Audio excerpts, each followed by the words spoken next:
नहीं करना चाहिए। वृद्ध है, कर्दम ऋषि बूढ़ा है और देवहूति राजकुमारी। लेकिन जैसे ही आई पर्णकुटी में सारे जो राज्य के अलंकृत आभूषण थे सबको उतार दिया, एक मोटी सी साड़ी पहनी और पहन करके बैठ गई सेवा करने में। और जैसे ही विवाह करके आए ऋषि की समाधि लग गई, ऋषि की समाधि लग गई। अब देवहूति क्या करे? देवहूति जो है उनको पंखा करती है, बैठे बैठे उनके भीगे हुए कपड़ों से उनके अंगों को पोंछती हैं। 10,000 वर्ष तक वो तपस्या करते रहे और देवहूति उनकी सेवा शुश्रूषा करती रही। जैसे ही कर्दम ऋषि की समाधि टूटी और जब देवहूति को देखा, कृष्ण शरीर एकदम दुबला पतला हो गया है, चेहरे पे जो झुर्रियां पड़ गई, बाल जो सफेद हो गए। कहा कि अरे तुम अब तक यहीं पड़ी हो? कहा प्रभु, पिताजी पुत्री का हाथ जिसके साथ पकड़ा था, अब तो मैं आपके साथ ब्याह ही गई हूं ना, मैं कहां जाऊं? कहा तुम तब से अब तक पड़ी हो यही? कहा हाँ महाराज। कहा अच्छा।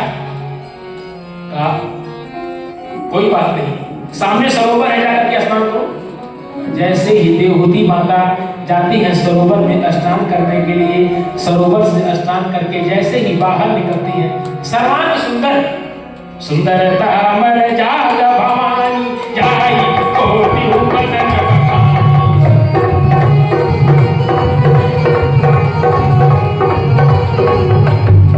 देवहूति सर्वांग सुंदर जो 16 वर्ष या 16 वर्ष की हो गई और कर्दम ऋषि भी 16 वर्ष की हो गई।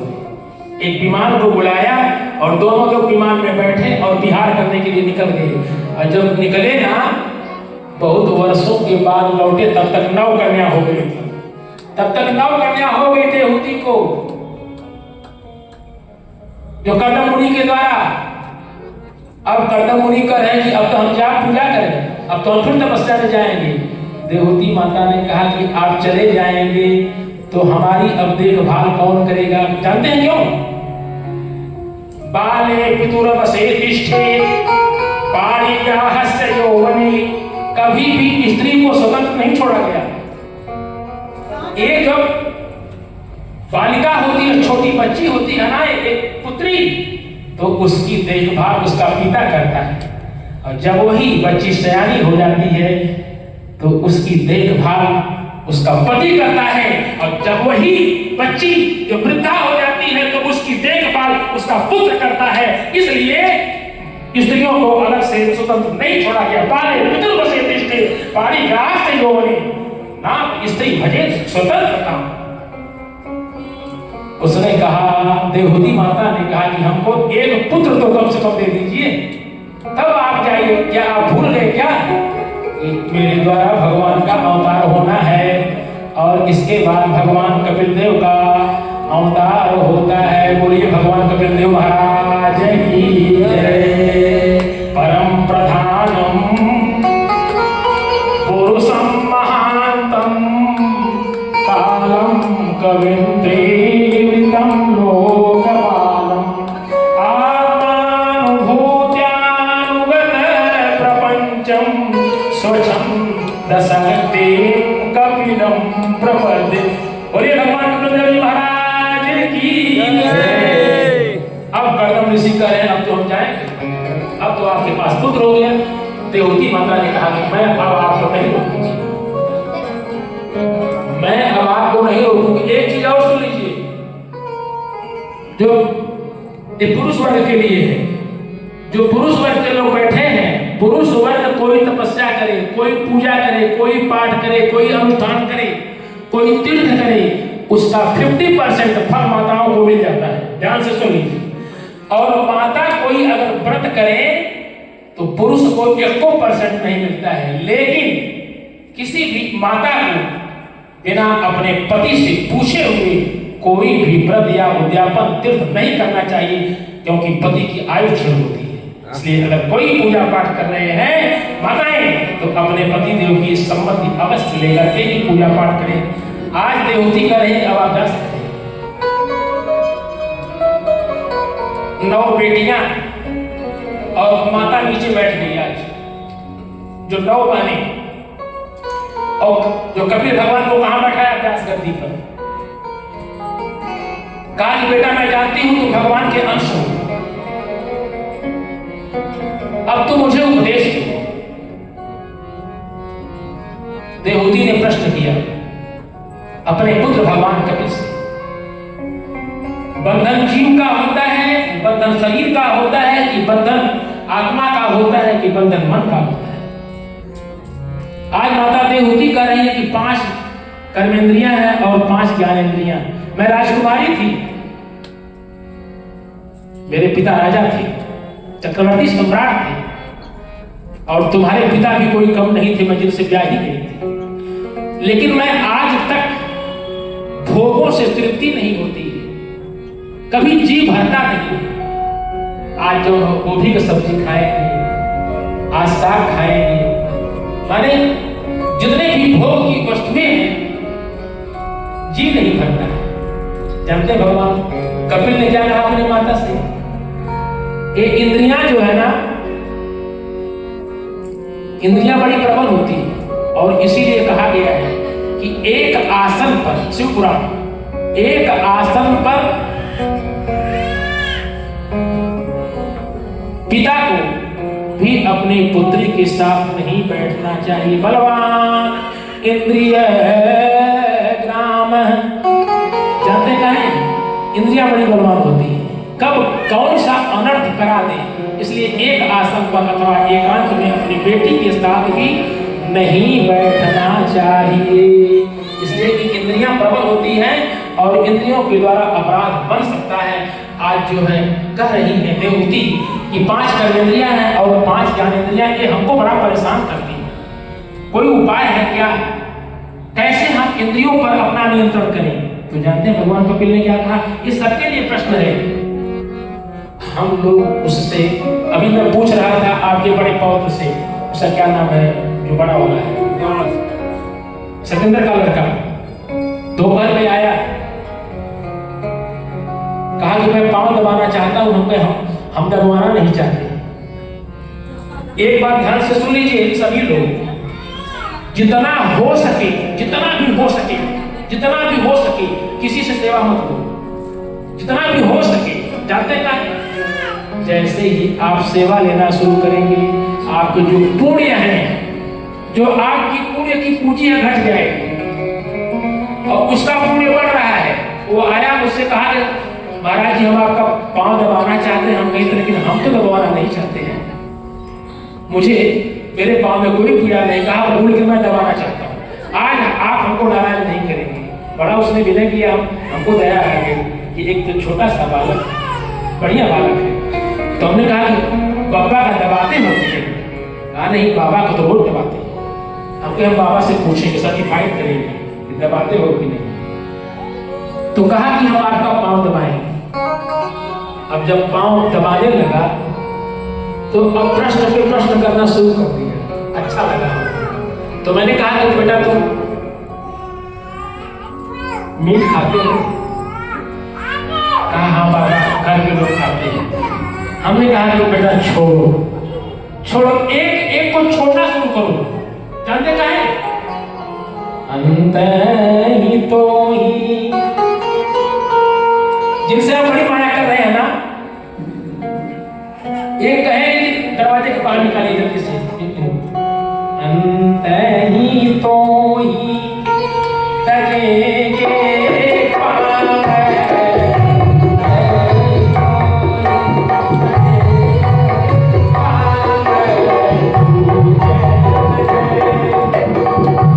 अभी छोड़ दीजिए।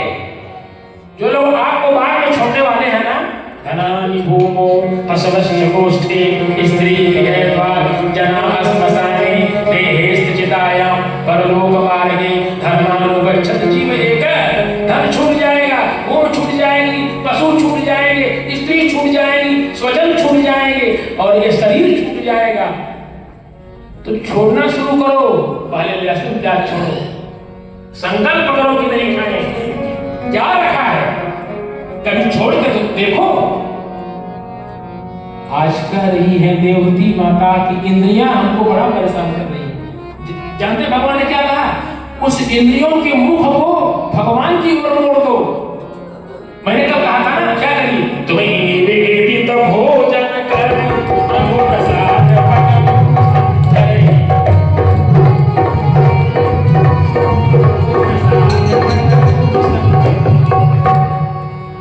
आप घर में भोजन बना रहे हैं ना, वाले लल्ला को खिलाइए।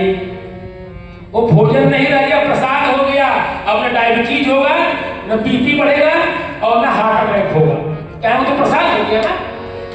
ऐसे ही ये आपके हाथ है ना, तो क्या करिए? मंदिर की सफाई करिए। करो हरे मंदिर मार्जना दिसु सती चकारा। ये जो कान है ना, यही तो इंद्रियां है ना। इसी इंद्रियों को भगवान की ओर मोड़ दो। कानों से भगवान की कथा सुनो, जो हाथ से मंदिर की सफाई करो, भगवान का नैवेद्य बनाओ, भगवान का बिस्तर लगाओ, और वाणी से सीताराम सीताराम सीताराम सीताराम सीताराम सीताराम सीताराम सीताराम सीताराम सीताराम सीताराम सीताराम सीताराम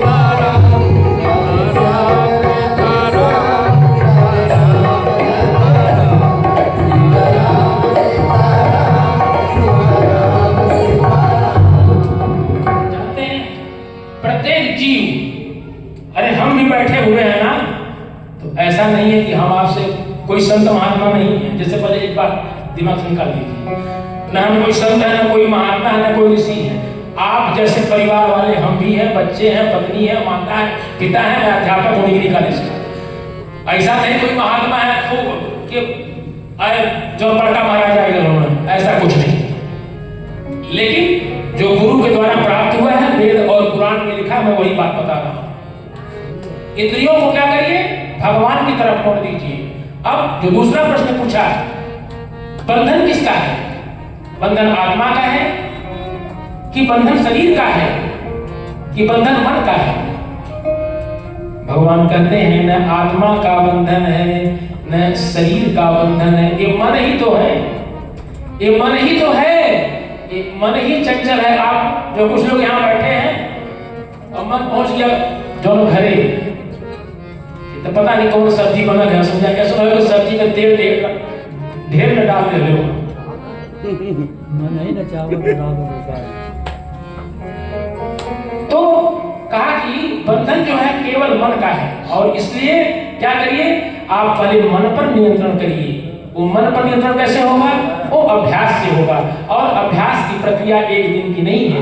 और जैसे ही हमको कुछ दुख मिलता है ना, तो हम मुंह गिरा लेते हैं। भगवान को ऐसा मुख कभी पसंद नहीं। भगवान ऐसे मुख को नहीं देखना चाहते। कैसे मुख? अब आप चले गए भगवान के सामने मुंह गिरा दिए, भगवान तो खुद हासम हरे रवनिता अखिल लोक दिप्रे शोका सुसागर विशोषण मृत्युदारम। अरे भगवान के ऊपर तो खुद विपदा आई। भगवान का जन्म जेल में हुआ, पैदा होते ही माता पिता से बिछो हो गया। क्या भगवान से अधिक दुख हमको आपको मिला है? जब तक रहे वृंदावन में तो कभी पूतना आती है, कभी बकासुर आता है, कभी अघासुर आता है, कभी सत्तासुर आता है, कभी वर्षासुर आता है। क्या ये खुद कायदे से रहे? और जब आ गए द्वारिका में तो कभी जरासंध है, कभी शिशुपाल है, कभी जो है नरकासुर है, या कभी स्थिर है। यहाँ तरीखा सा अगर थोड़ा हो गया, तरीखा सा, हे काली माई, हे वन बाबा, अरे भगवान यही कहते हैं प्रारब्ध को भोगना पड़ता है। एक बार ध्यान से समझिए, स्वयं कर्मणा भवे दुखम सुखम देवेव कर्मणा तस्मात् सर्व कर्माण। देख लीजिए शिव पुराण ये है, अपने कर्म का भोग भोगना पड़े। आहु न को सुख दुख करता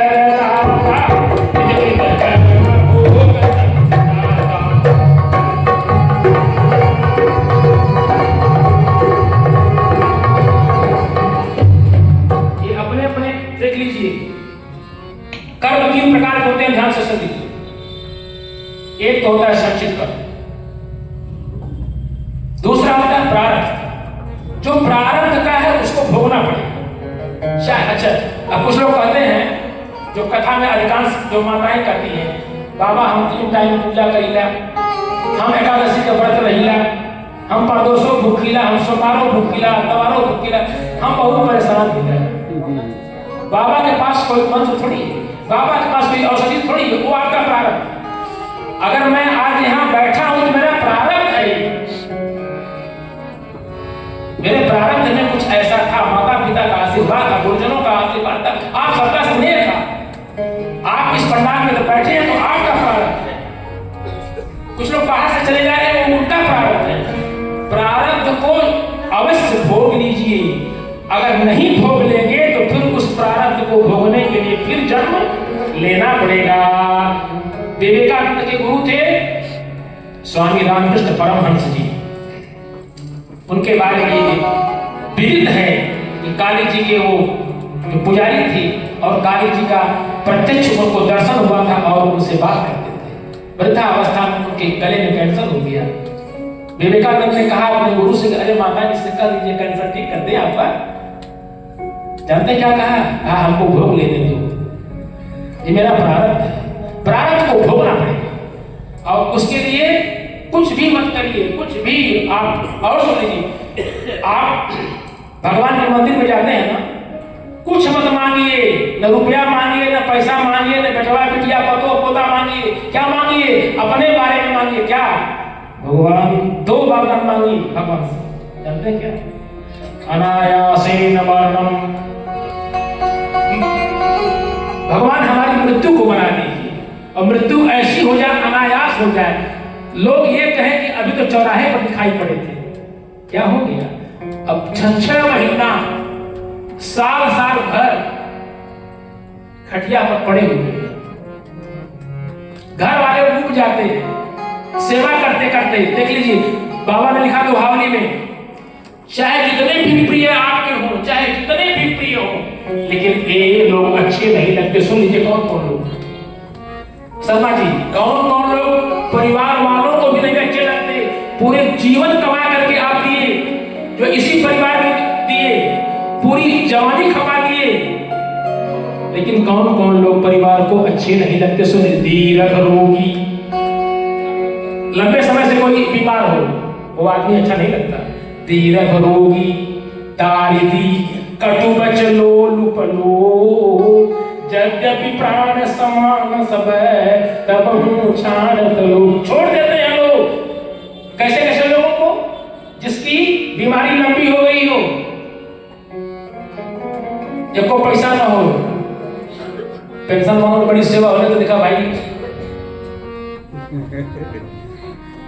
दरिद्र आदमी है, 1 रुपया घर पास सही होना चाहिए, तुम्हारी सेवा करी हो। दीर्घ रोगी, दारिद्री, कटुबच, वाणी भी कठोर है। तो बोलो को सहूर ना पाए।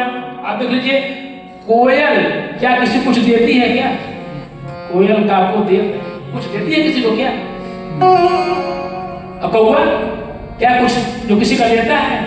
लेकिन अपनी वाणी से खराब है, अपनी वाणी से ही तो खराब है। कटुबच लोग, वाणी भी उसकी तीखी है। अब बतावा जो घर जो है जो बर्दाश्त करी।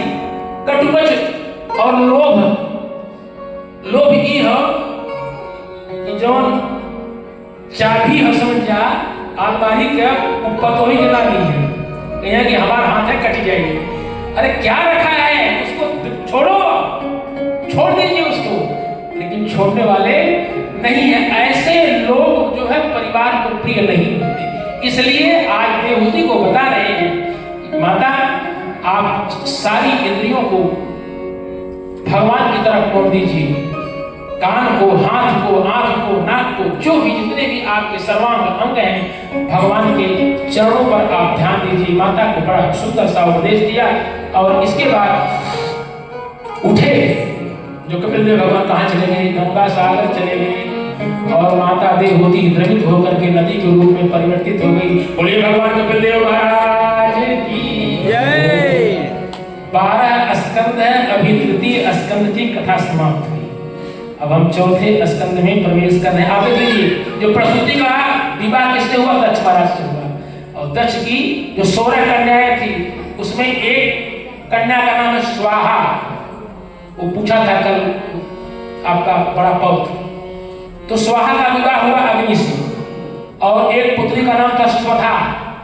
स्वधा का विवाह हुआ पितरों से, और दक्ष महाराज की एक पुत्री थी सती जी। सती का विवाह हुआ भूत भावन देवाधिदेव महादेव शंकर जी से हुआ। एक बार जो है दक्ष को ब्रह्मा ने प्रजापति का पद दे दिया, और जैसे ही वह पद पाया ना, बड़ा अभिमान हो गया। जानते क्या है बते? नहीं को जग जनमा असमाय प्रभुता पाई जाई।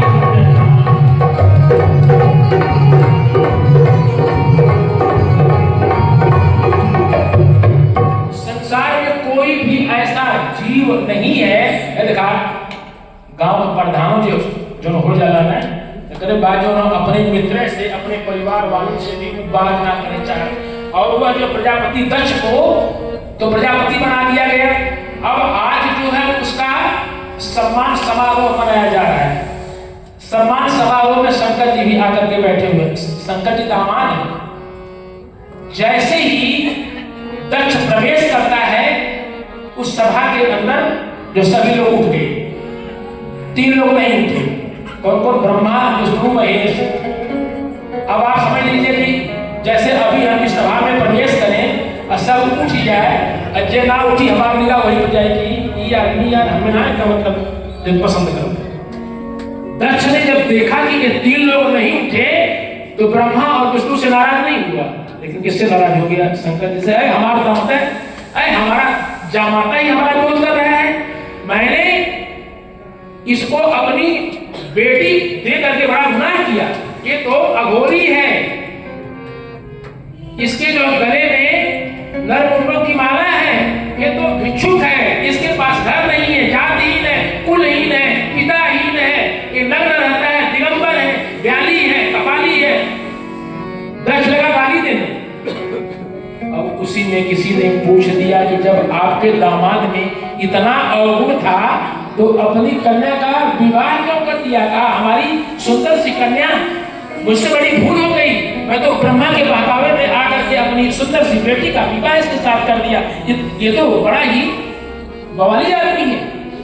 इसके बाद उसी में से एक देवता बाहर गए, नंदी भगवान बाहर बैठे हुए थे। नंदी से कहा आप यहाँ बैठे हुए हो, आपके स्वामी को आपको गाली दी जा रही है। नंदी भगवान भाग करके आए और दक्ष से कहा, दक्ष सावधान हो जाओ, आज के बाद जो पहला यज्ञ होगा उस यज्ञ में तुम्हारा सिर काट दिया जाएगा।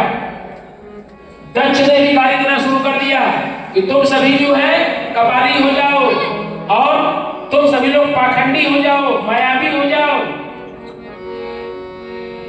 नंदी भगवान ने उस यज्ञ के उस समारोह के जो अध्यक्ष थे वो भृगु मुनि थे, तो भृगु मुनि को श्राप दिया कि ब्राह्मणों तुम आज से भिखमंगा हो जाओ। शंकर जी खड़े हो गए, कहा भैया ये सम्मान समारोह हो रहा है कि गाली का समारोह हो रहा है? काहे को? तुम तो जानते हो ना कि मुझको कोई श्राप प्राप्त नहीं लगता। शंकर जी कहे नंदी से कि मुझको कोई श्राप नहीं लगता। जानते काहे? समर्थ कह नहीं दोष को सहारे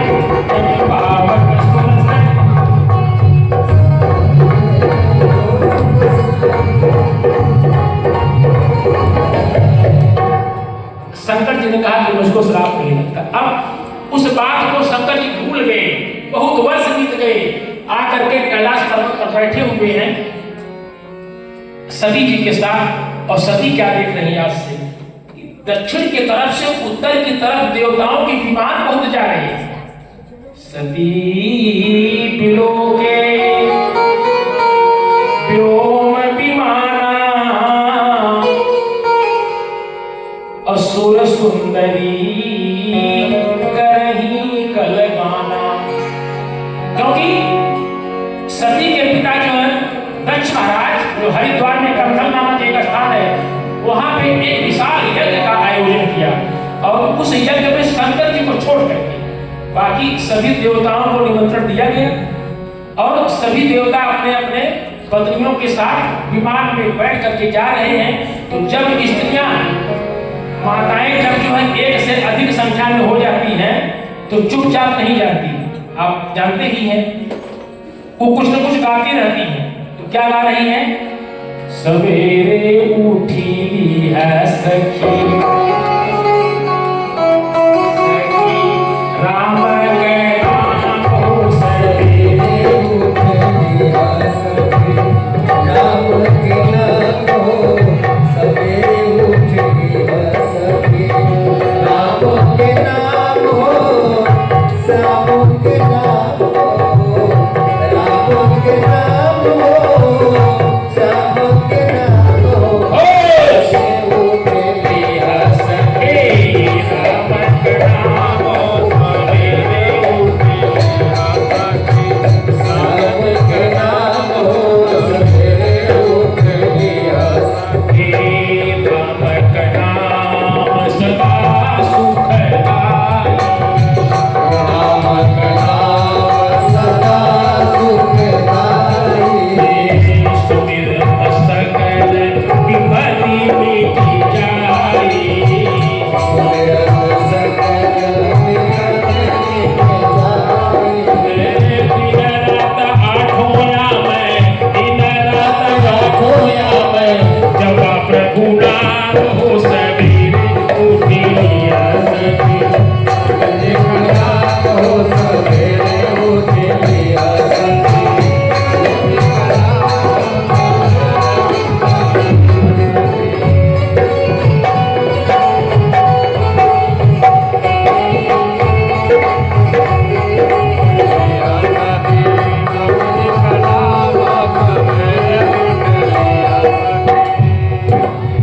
ओ डमरू वाले बाबा तुझको आना होगा, शिव जी वाले बाबा तुझको आना होगा, डम डम डमरू बजाना होगा, डम डम डमरू बजाना होगा, मानो भगवती को आना होगा, गणपति जी को लाना होगा, डम डम डमरू बजाना होगा, डम डम डमरू